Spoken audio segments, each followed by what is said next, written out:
ZNS Total Sports is brought to you by 4th Terrace Diagnostic Center.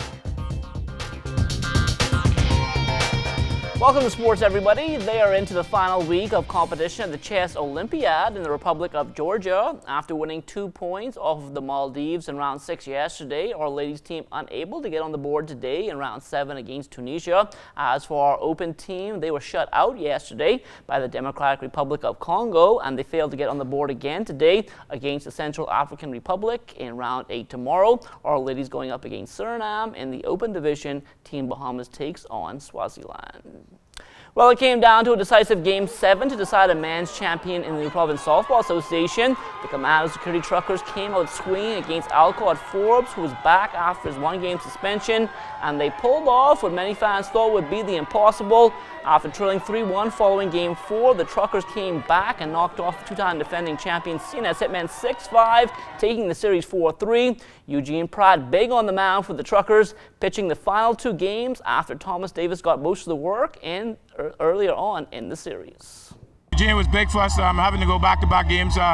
Fortunately, we had one of the ace pitches left on the trip. We had to take a trip, didn't want to cancel, so we had to fight with what we had.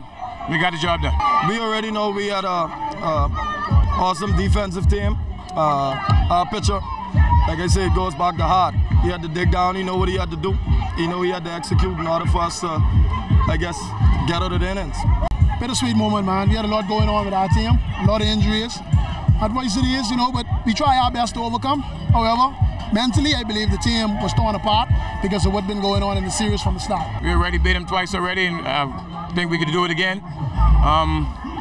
He wasn't as sharp, I think, as he was before he got thrown out the last game, but we were up 3-1 that game. He got thrown out, so we just know we had to hit. Coming into the championship, we already know we had to work hard and we had to execute and make some plays. We were down, but never out.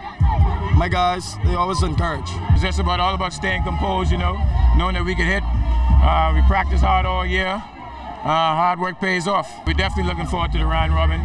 Just like this series, we're going to take that one game at a time too, but the ultimate goal is to win the round robin also. Joining the Truckers at the round robin, which is scheduled for November 1st through the 4th, will be the Sunshine Oil Wildcats. They won the ladies' title 4-1 over the Johnson Truckers. I'm glad the Lucha pick up, I'm kind of disappointed. Exuma still ain't coming, but Abaco, they didn't come in also. I don't know this year if also Andrews will come in, But I went to Lucha and watched them, they have a good ladies team, to come in and put them together, and I'm glad for Lucha team,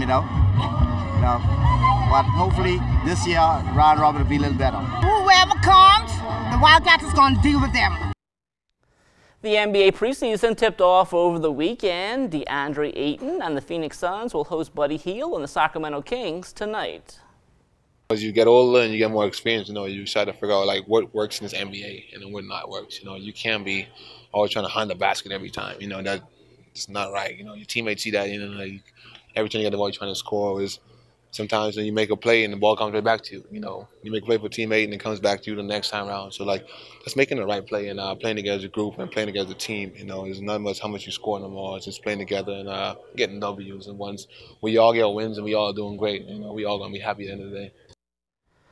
Some of our other pro ballers are already tipping off play. Dwight Colby making his debut for Liège Basket in Belgium, dropping 14 points and 10 rebounds in the team's 86-69 win over the Kangaroos. Kentawan Smith in Denmark with Nevestad. He had 5 points and 3 boards in a 111-62 win over Stevstad. Jerron Kino Burrows 9 points and 2 rebounds for Province Basket in France. They went down 82-61 to Dijon. Gio Bain with a new team in Japan, the Iowa Big Bulls. He had 9 points, 2 rebounds and 2 blocks in a 99-86 win over Kayashan, and Jonathan Farrell playing in France for Châtel. He had 6 points in a 96-69 win over Levedos.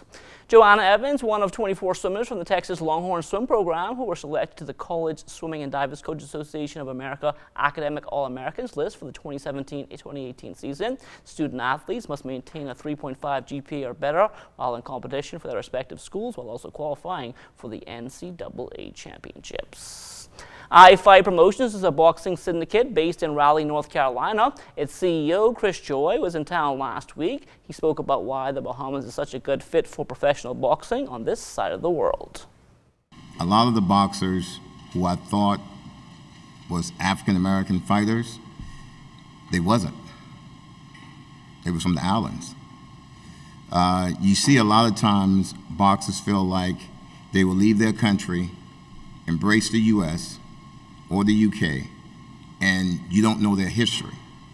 And I think it's a great opportunity for me to really highlight that. If you look at a lot of the great fighters, I'll give you an example. Most people don't know that Floyd Mayweather is half Jamaican. 2 or 3 months ago, I brought Riddick Bowe here, who's another former world champion. He's Bahamian. Yes, so I thought, you know, when I first looked at it, it was just, oh man, it's just one out of not too many. It's a lot. And I felt like if these guys had the opportunity to get the proper training in their country, then people will realize there's a lot of great Bahamian athletes, Caribbean athletes, and they just need a support system. And in order to build that, someone has to make it their objective to say, not only am I looking for talent, but I want them to stay in their own country. So then when they become world champions, it's easy to say, hey, yes, he's Bahamian, he's fighting in Nassau or whatever. Marathon Bahamas 2019 is set for January 20th. Registration is now open. You may visit our website, www.colemanbahamas.org, or visit either of our Sunshine Insurance locations on East Shirley Street or Carmichael Road to register in person. As a gift to you, we are offering registrants a $5 discount on our Coleman Bahamas race rates during this first week of October. Sunshine Insurance's Marathon Bahamas will be celebrating its 10th anniversary.